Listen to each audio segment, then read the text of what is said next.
नमस्कार, मैं हूं ब्रजेश चौक से और आप देख रहे हैं सत्ता का महासंग्राम। आज बात एक्शन में योगी की। देश के सबसे बड़े सूबे उत्तर प्रदेश में 25 मार्च को शपथ लेने के बाद से मुख्यमंत्री योगी आदित्यनाथ एक्शन मूड में हैं और ताबड़तोड़ फैसले ले रहे हैं। सरकार के गठन और विभागों के बंटवारे के बाद अब सीएम की नज़र अफसरों और मंत्रियों के कामकाज पर है। योगी आदित्यनाथ ने साफ कह दिया है कि वो जनता की सेवा में किसी भी तरह की ढिलाई सहन नहीं करेंगे, फिर चाहे मंत्री हों या अफसर। अपने मंत्रियों की लगाम कसने के लिए योगी ने सभी मंत्रियों को 100 दिन का टारगेट दिया है। नई गाड़ी, फर्नीचर खरीदने पर रोक लगा दी है। इतना ही नहीं, मंत्री अब प्रदेश के मुखिया से छुट्टी लेकर ही मुख्यालय छोड़ पाएंगे। अफसरों को भी सीएम ने सख्त लिहाजे में कहा है कि सरकार लेट लतीफ़ी और एक दूसरे पर जिम्मेदारी टालने की प्रवृत्ति स्वीकार नहीं करेगी। सीएम के फैसलों से साफ जाहिर है कि इस बार मंत्रियों और अफसरों की डगर आसान नहीं होगी। इसी पर चर्चा करेंगे, लेकिन इससे पहले देखिए हमारी रिपोर्ट।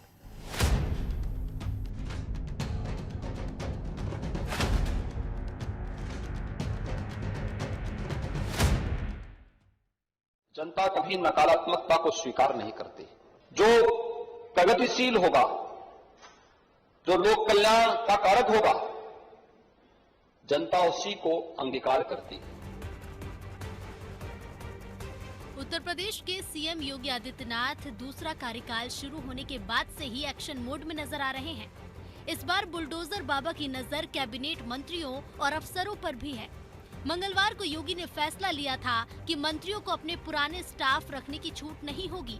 वो अपनी पसंद से निजी स्टाफ भी नहीं रख सकेंगे। बुधवार को भी योगी ने 3 कड़े फैसले लिए हैं।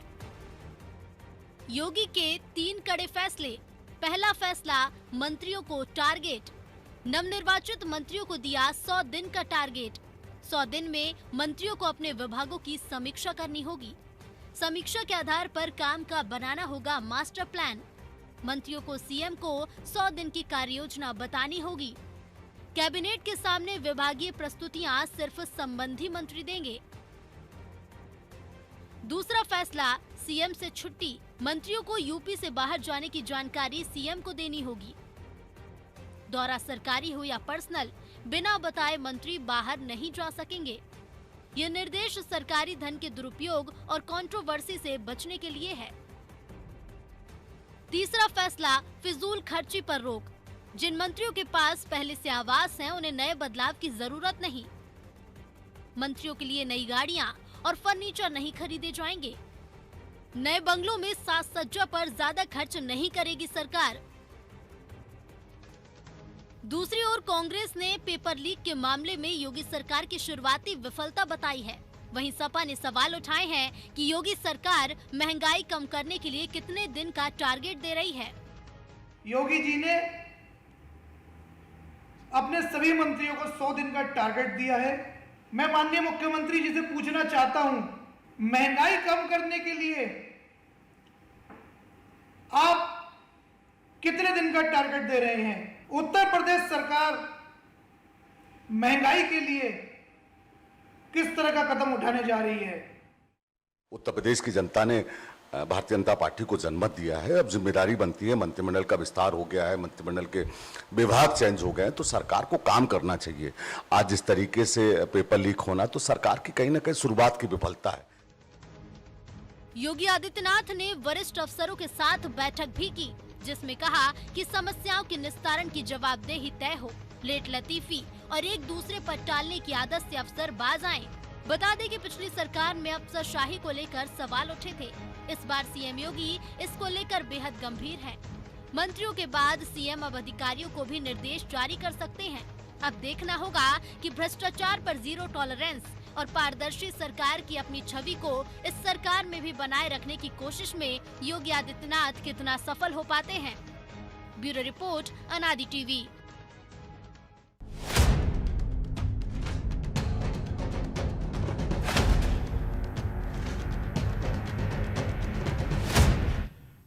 एक्शन में योगी, इस मुद्दे पर चर्चा के लिए हमारे साथ मौजूद हैं कांग्रेस प्रवक्ता जावेद अहमद, बीजेपी प्रवक्ता केसी जैन, सपा नेता हैदर अली और वरिष्ठ पत्रकार प्रमोद गोस्वामी। आप सभी मेहमानों का बहुत बहुत स्वागत है। शुरुआत जावेद जी आपसे ही करते हैं। क्यों लगता है आपको कि शुरुआत में ही फेल हो गई, पेपर लीक हो गए इसलिए फेल माने जाए? लेकिन हम देख रहे हैं कि चाहे मंत्रियों के स्टाफ की बात हो और उसके बाद जो 100 दिन का टारगेट रखा है, तो वो तो कहीं ना कहीं ये बता रहा है कि एक्शन में है योगी और अब उनकी रफ्तार तेज होती चली जाएगी। जो एक्सप्रेस वे बना है उसी रफ्तार पर चलेगी सरकार भी अब।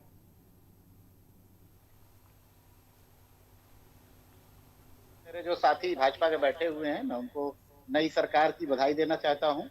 और जनता बिल्कुल दोबारा अगर जनता ने इनको जनमत दिया है तो जनता को इनसे बहुत सारी उम्मीदें, क्योंकि पहली बार नहीं बल्कि दूसरी बार, और एक इतिहास रचने का इन्होंने काम किया, वो जग जाहिर है। तो लेकिन सवाल यहाँ पर उठता है कि क्या अभी भी कुछ लोग ऐसे हैं जो इस प्रकार से काम करना चाहते हैं कि योगी जी की तो मंशा कुछ और है लेकिन वो धरातल पर कुछ और कर रहे हैं। जैसे पर्चा लीक की बात आ गई, या आपने देखा भारतीय जनता पार्टी का ही कुशीनगर में एक बच्चा था, बाबर या अकबर, क्या नाम था उसका, बाबर, सॉरी, तो वो मिठाई बांट रहा था और उसको कुछ उपद्रवियों ने इतना मारा कि फिर उसके बाद उसकी मौत हो गई। तो कहीं ना कहीं कुछ लोग ऐसे हैं जो अभी भी लॉ एंड ऑर्डर को जो है सही तरीके से चलने नहीं देना चाहते। जो है, जो अभी जो बातें आदरणीय मुख्यमंत्री जी ने कही हैं, नो डाउट वो सराहनीय है, लेकिन क्या अफसर लगाम में रहेंगे, क्या मंत्री लगाम में रहेंगे, ये तो आने वाला समय बताएगा। और हम लोगों का कार्य है, आने वाला समय बताएगा। जैन साहब जुड़े हुए हमारे साथ। जैन साहब, आप मुझे सुन पा रहे हैं? जी जी जी जी, बिल्कुल बिल्कुल जी। कैसे लगाम लगेगी जब बाबर के साथ मारपीट हो रही है, पेपर लीक हो रहा है? एक तरफ हम बात कर रहे हैं कि टास्क दे दिया 100 दिन का, अफसरों पर भी लगाम कसी जाएगी, मंत्रियों पर भी लगाम कसी जाएगी और नजर रहेगी। लेकिन दूसरी तरफ देखते हैं कानून व्यवस्था मुख्य आपकी प्रायोरिटी में है, इसके बावजूद भी इस तरह के क्राइम हो रहे हैं, हत्याएं लगातार हो रही हैं। देखिए मनोज जी, जो ये बाबर की हत्या हुई है, पीट पीट करके जिस प्रकार से लोगों ने मार डाला है, जो मार डाला है, ये भी चर्चा का विषय रहा कि वो भारतीय जनता पार्टी की जीत पे उसने मिठाई बांटी और जब जय श्री राम के नारे लगाए तो उसी के समाज के लोग, उसी के समुदाय के लोगों ने उसको पीट पीट करके मार डाला। तो क्या हम जब अस्सलाम वालेकुम करते हैं या हम जब सामने वाला का अभिवादन स्वीकार करते हैं, तो क्या हमारे समाज के लोग, हिंदू लोग, क्या इस तरीके की प्रतिक्रिया देंगे कि आप अगर दूसरे समाज का, दूसरे धर्म का आप सम्मान करेंगे तो क्या वो पीट पीट के मार डालेंगे? ऐसा तो नहीं देखा जाता है।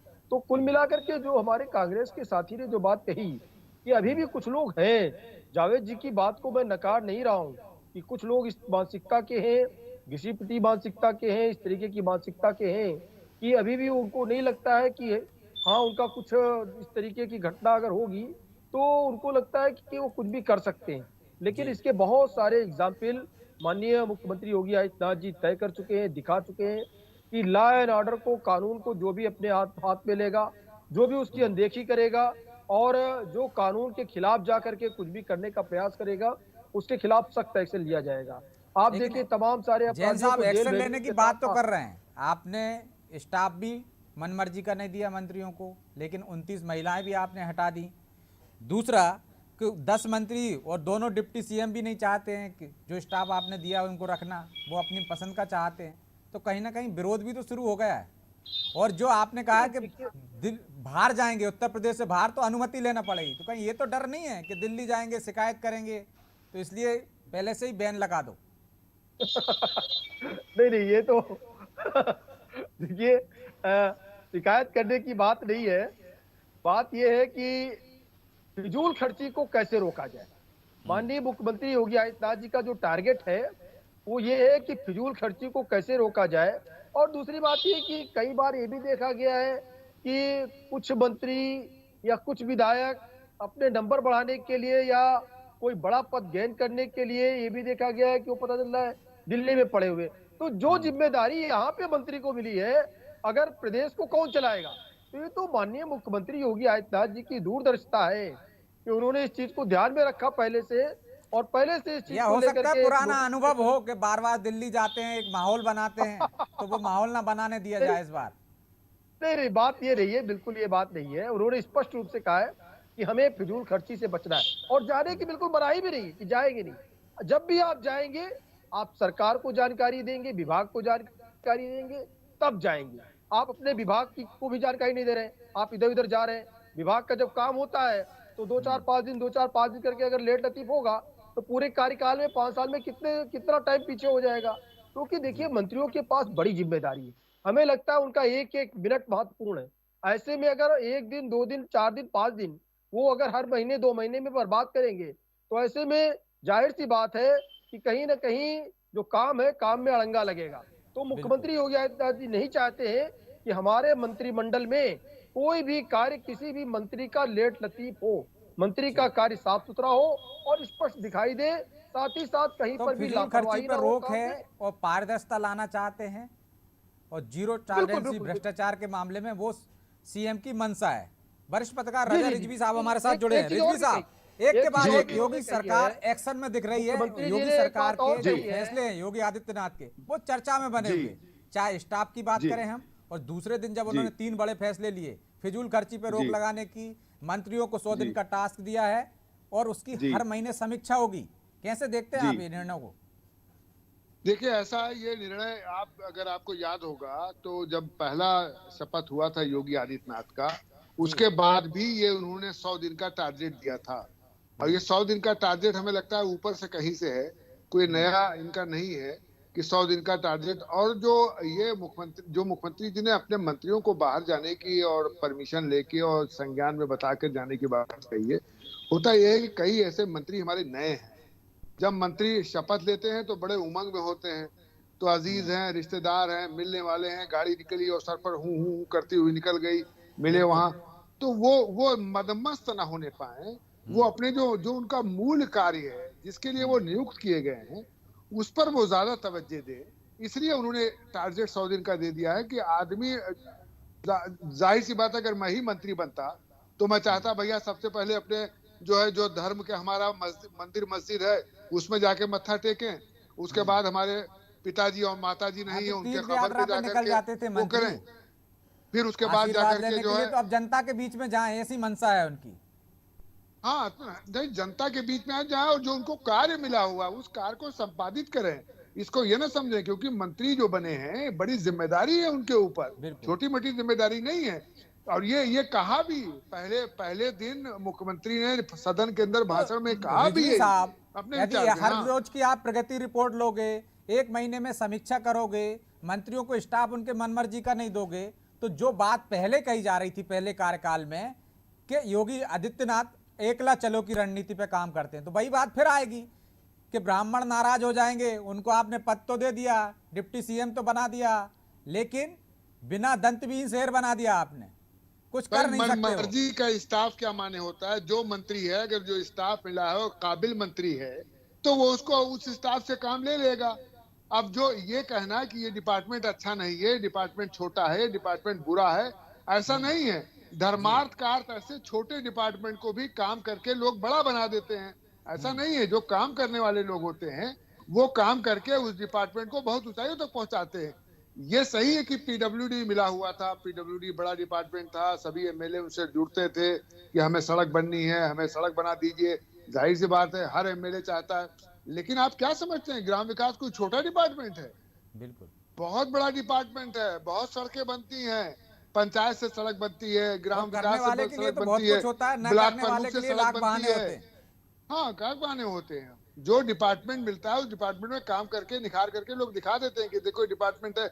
मैं अब एक आईएएस से कहना चाहता हूँ, एक आईएएस को बना दिया गया जो है उसमें क्या कहते हैं ये खादी ग्रामोद्योग में, लेकिन वो खादी ग्रामोद्योग में जाकर के उन्होंने बताया कि साहब जो है वो उस पर रैंप पे चल के भी दिखा दिया, खादी कपड़ा पहने हुए खादी का विकास कर दिया, और खादी अलग से हो गया जबकि खादी डिपार्टमेंट बिल्कुल हो।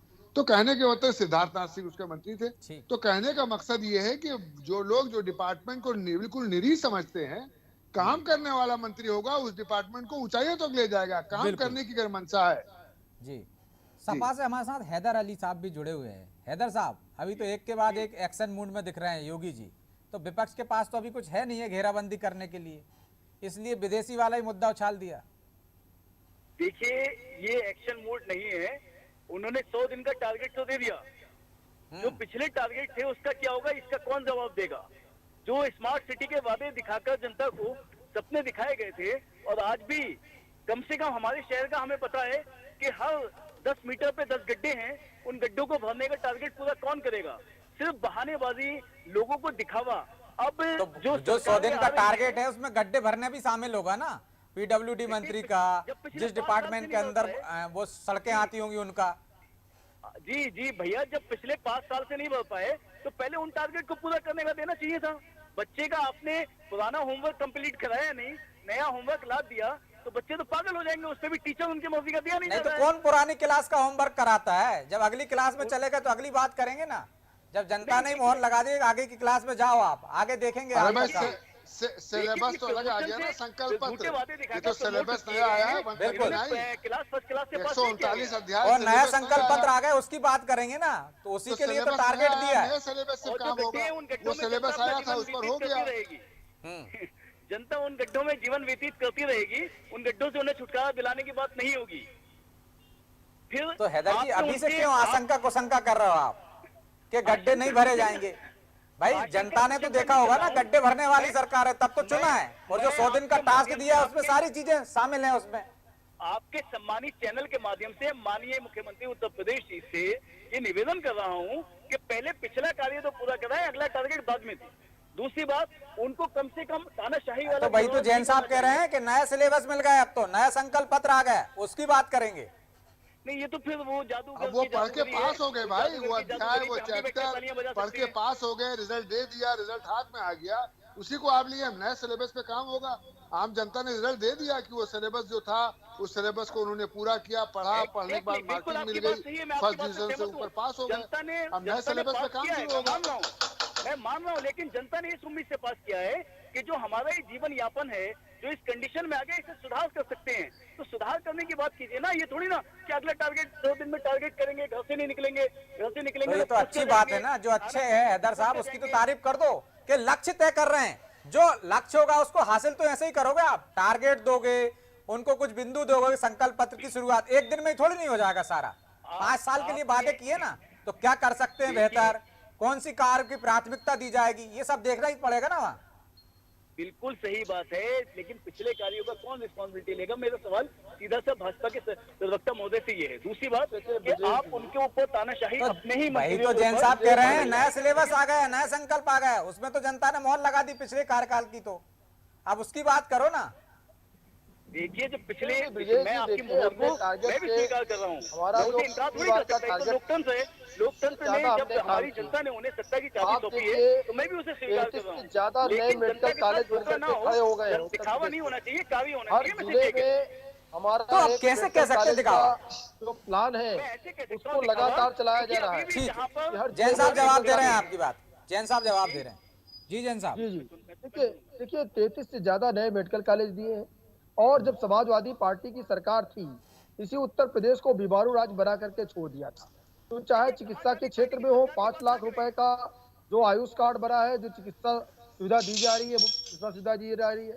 आज कितने एयरपोर्ट है, समाजवादी पार्टी के कार्यकाल में कितने एयरपोर्ट थे? तो इन सारी चीजों को देखना पड़ेगा। लगाने के लिए इन्वेस्टमेंट भी करने वाले हो। बिल्कुल देखिए 50 लाख से ज्यादा आवास भी दिए गए। और बिजली कितने जिलों में आती थी? आज बिजली का जो उत्पादन है, आज घर घर बिजली का उत्पादन हो रहा है, लोग सोलर प्लांट के द्वारा बिजली का उत्पादन कर रहे हैं और सरकार को उल्टे बिजली बेच रहे हैं। तो इस तरीके की दूरदर्शिता, इस तरीके के प्लान लाने की आवश्यकता थी, लेकिन समाजवादी पार्टी के कार्यकाल में क्यों भ्रष्टाचार हुआ और तमाम सारे भ्रष्टाचारी नेता और अधिकारी दोनों जेल गए, वो चाहे रिवरफ्रंट घोटाला और भी कई सारे घोटाले हुए। तो जीरो टॉलरेंस की जो नीति है भारतीय जनता पार्टी की, उस पर हम काम कर रहे हैं। 2 साल का कोरोना काल भी बीच में रहा, उसके बाद में भी टारगेट से ज्यादा काम भारतीय जनता पार्टी की सरकार ने किया। और जो नया टारगेट है, जो 100 दिन की बात है, या मंत्रियों के बाहर जाने से पहले उनको सूचना देने की बात है। अरे आप तो गाड़ियां बांट रहे थे अपने मंत्रियों को कि आप 50 लाख रुपए गाड़ियों पे खर्च कर सकते हैं, उसके बाद में उसको वापस लिया अखिलेश जी की सरकार ने, और तमाम सारे काम और मंत्रियों के लाभ के लिए आपने बना दिए। यहाँ पे खर्च को कम किया जा रहा है, लेकिन आपके समय में जैन साहब खर्चे तो कम किए जा रहे हैं, लेकिन कहीं ना कहीं भरोसे का संकट भी तो पैदा हो रहा है। क्या आपको अपने मंत्रियों पे भरोसा नहीं है जिनको आपने मंत्री परिषद दे दिए? ब्रजेश जी इसको अगर दूसरी दृष्टि से देखेंगे तो यही दिखाई देगा कि भरोसा नहीं है। बात भरोसे की नहीं है। हम उनके पीछे कोई जांच अधिकारी कोई नहीं बैठा ले, हम उनको स्वतंत्र कर रहे हैं। अपने मंत्रियों को माननीय मुख्यमंत्री जी ने उनको स्वतंत्र कर रखा है, लेकिन उनको एक दिशा निर्देश जारी किया है कि आपको इस तरीके से काम करना है। रजा जी ने सही बात कही अभी कि जब कोई मंत्री बनता है, मिनिस्टर बनता है, तो ऐसे में ये होता है कि धार्मिक तीर्थ यात्राएं या पारिवारिक लोगों से मिलना या अपने लोगों से, तो इन सारी चीजों में एनर्जी ऊर्जा हमारी व्यस्त ना हो, बेकार ना जाए, बल्कि हम जनता के लिए काम करें। इसलिए मुख्यमंत्री जी ने ये निर्देश दिए। कोई उनके पीछे जांच नहीं बैठाई है कि विश्वास नहीं है, विश्वास और भरोसा पूरा है, लेकिन हम जैसे हम खुद होंगे वैसा हमारा मंत्रिमंडल होगा। आपको याद होगा यही मुख्यमंत्री योगी आदित्यनाथ जी जब इनके पिताजी का स्वर्गवास हो जाता है तो अंत्येष्टि तक में शामिल होने नहीं जा पाते हैं। क्यों नहीं जा पाते, क्यों मना कर देते हैं? कि देश की जनता, प्रदेश की जनता हमारा पूरा परिवार है, इसकी सेवा करना हमारा काम, और इसलिए वो पिताजी की अंत्येष्टि तक में शामिल नहीं हुए। इस तरीके का त्याग दिखाई देगा किसी में? अगर ये त्याग दिखाई देगा हमारे मुख्यमंत्री में, तो उनका जो मंत्रिमंडल है वो भी इन चीजों को फॉलो करेगा, समय को नहीं बर्बाद करेगा, पैसे को नहीं बर्बाद करेगा। और ये भी कहा है कोई नया फर्नीचर नहीं आएगा, कोई तरीके का चेंज करने की अतिरिक्त आवश्यकता नहीं है। जिनके पास जो आवास है उनको नए आवास आवंटित करने की आवश्यकता नहीं है, वो उन्हीं आवासों में रहे। तो इससे सरकारी खर्चे बचेंगे ना, इस पे पूरा कंसंट्रेशन है, समय और तो रिजवी साहब, सरकारी खर्च जो खर्च होता था, काम करे, जो दुरुपयोग होता था धन का, सरकारी धन का, उसको रोकने के तो प्रयास ठीक है, समझ में आते हैं, लेकिन आपको नहीं लगता कि इस बार की सरकार परिणाम देना चाहती और पिछली जो गलतियां थी उनमें सुधार करना चाहती? जिस तरह से मंत्रियों पर नजर रखी जा रही है वैसे अफसरों पर भी लगाम कसी जाएगी? बिल्कुल कसी जाएगी, बिल्कुल कसी जाएगी, इसमें कोई दो राय नहीं। दूसरी आपको बताना चाहता हूँ मनोज जी, ऐसा है कि अगर उत्तर प्रदेश में जो भी बुरे कार्य होंगे तो वो भी मुख्यमंत्री के नाम जाएगा, अगर उत्तर प्रदेश में अच्छे काम होंगे तो वो भी मुख्यमंत्री के नाम जाएगा। कोई किसी मंत्री को नहीं कहेगा या किसी अधिकारी को नहीं कहेगा, सब कहेंगे कि साहब योगी आदित्यनाथ के शासन में क्राइम बहुत बढ़ गया, योगी आदित्यनाथ के शासन में ये गलत कार्य हो गया। जब अच्छा काम होगा तो सब कहेंगे योगी आदित्यनाथ के सरकार ने बहुत अच्छा काम किया, शासन बहुत अच्छा दिया, सुशासन बहुत अच्छा दिया। तो ये चीफ मिनिस्टर की जिम्मेदारी है कि उत्तर प्रदेश को किस तरीके से अच्छे तरीके से सामूहिक रूप से निभाना पड़ेगी ना, अकेले नहीं निभाना पड़ेगा। तो वो मुखिया है, अगर जिले के अंदर कोई क्राइम बढ़ता है तो एसपी का ट्रांसफर किया जाता है, दंगा होता है तो एसपी दंगा में कहीं नहीं जाता, अपने वहीं रहता है बैठा है, लेकिन दंगा हुआ तो एसपी डीएम का ट्रांसफर हो गया। उम्मीद तो कर सकते हैं कि सरकार वाकई में एक्शन में दिख रही है, ऐसी एक्शन में पूरे 5 साल दिखे, और जिस तरह से वादे कर रही है, जिस तरह से घोषणा कर रही है और जिस तरह से पाबंदियां लगा रही है उनका असर भी दिखे। बहरहाल समय इजाजत नहीं देता, इसलिए चर्चा को यहीं विराम देंगे। आप सभी मेहमानों का बहुत बहुत शुक्रिया।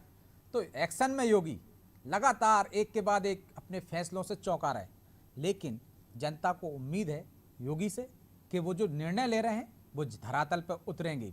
यदि वो लगाम कस रहे हैं मंत्रियों पर तो वो अफसरों पर भी लगाम कसेंगे, और यदि कानून व्यवस्था थोड़ी बहुत भी बिगड़ने की कोशिश होगी तो उसको और दुरुस्त करेंगे, ईमानदार प्रशासन देंगे। और जिस तरह से देखा भी है कि एक प्रोफेसर को किस तरह से नौकरी दिलवाई उन्होंने और 3 लोगों पर FIR कराई, तो इस बार एक्शन में तो पहले भी थे योगी, इस बार ज़्यादा एक्शन में दिखेंगे और ज़्यादा तेजी से काम होते दिखेंगे। 100 दिन के टारगेट और 100 दिन का जो लक्ष्य है वो हम उसको हो सकता है पूरा होता देखें, इसके बाद नया लक्ष्य देखेंगे। सत्ता के महासंग्राम में आज इतना ही, मुझे दीजिए इजाजत और आप देखते रहिए अनादि टीवी। नमस्कार।